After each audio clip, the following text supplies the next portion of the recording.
You know, when you think of legendary American outlaws, names like Jesse James, Billy the Kid, or Butch Cassidy probably pop into your head.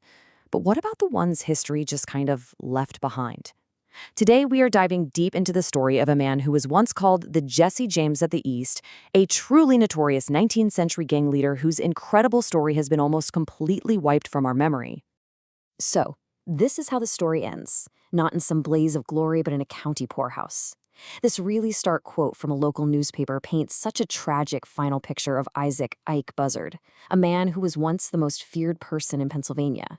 He was a physical wreck, basically a ward of the state, and just a world away from the daring criminal who once terrorized 3 whole counties.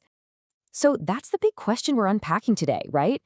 How does a man who masterminded the biggest jailbreak in county history, who led a notorious gang on a crime spree that lasted for years, and who had posses hunting him day and night, how does that guy end up so completely broken and forgotten? To really understand the outlaw, we have to go all the way back to the beginning. See, Ike Buzzard wasn't just born into a life of crime, but he was absolutely shaped by the harsh world he grew up in. The setting itself is such a huge part of this story. Now, you gotta understand, the Welsh mountains in the 1800s, this was not some picturesque retreat. It was a tough, lawless region. It was the kind of place where society's outcasts, everyone from escaped slaves to dirt-poor families of all backgrounds, came just to survive. This was the world that forged Ike Buzzard and his brothers. It was a world of just extreme poverty where, crime was often just a means of survival. And his childhood was just a rapid-fire series of tragedies. His dad dies in the Civil War when he's only 8 years old. By the time he's 12, he's shipped off to an orphan school for children of fallen soldiers. But that institutional life, it just didn't sit right with him. He escaped multiple times before making his final dramatic getaway at 15 by tearing his bedsheets into a rope and climbing right out of a second-story window. After trying his hand as a farmhand for a few years, the quiet life became, in his own words, irksome. This quote right here, from his own autobiography, this is the turning point. It wasn't just about survival anymore, it was a conscious choice. He wanted excitement, and for him, that meant becoming an outlaw.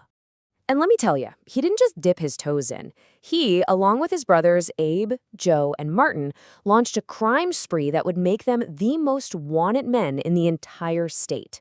So, just how big were their operations? Well, let's take a look. We are not talking about petty theft here. One of their major jobs was blowing a safe at an ironworks, and they walked away with $900. Now, that might not sound like a huge amount, but in today's money, that is nearly $30,000. And what's really wild is they completely missed a false bottom in the safe that had another $1,000 in gold. These guys were also incredibly brazen. They were invading private homes.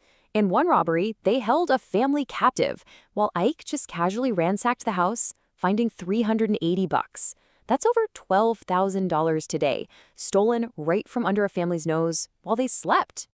As you can see, they were pretty versatile criminals. Safe blowing was a specialty for sure, but they also hit everything from jewelry stores to general stores.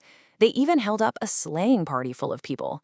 And they were violent. Shootouts with posses were a common thing, and they were always stealing fresh horses to make their escapes back to their hideouts in the mountains. But of all their crimes, one event truly cemented Ike's legend. And it wasn't a robbery, it was an escape. An escape so clever, it sounds like something ripped straight out of a movie script.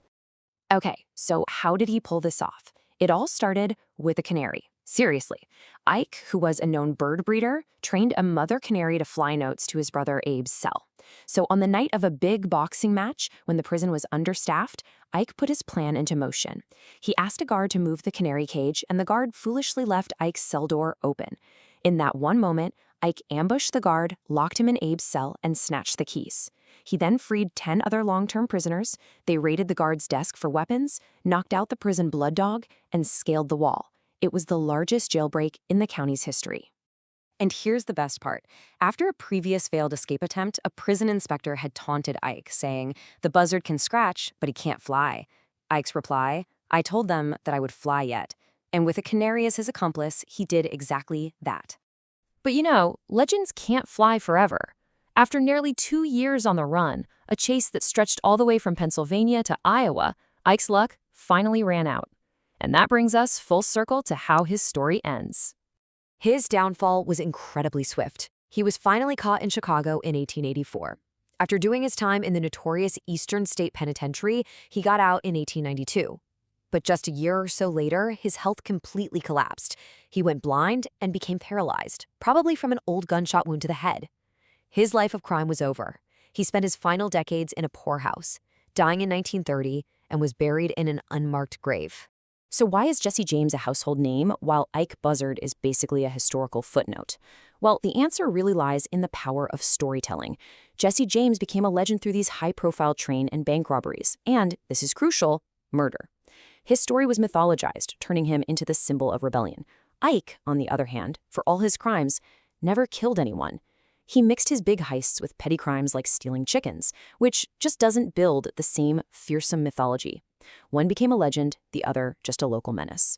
It's a really powerful reminder that history isn't just about what happened, but about who gets to tell the story. In his final years, Ike was apparently deeply repentant. In that 1901 interview from the almshouse, he refused to tell stories about his adventures, saying he had buried the past and was prepared to meet his maker. It's such a shocking contrast to that defiant young man who promised a prison inspector he would fly. And that leaves us with this question, doesn't it? Is it the scale of the crimes, the body count, or is it simply the power of storytelling and myth-making? Ike Buzzard had the daring, he had the escapes, and he had the headlines. But in the end, his story was buried right along with him in an unmarked grave. It's a reminder that even the most notorious figures can be totally forgotten if their stories just aren't told.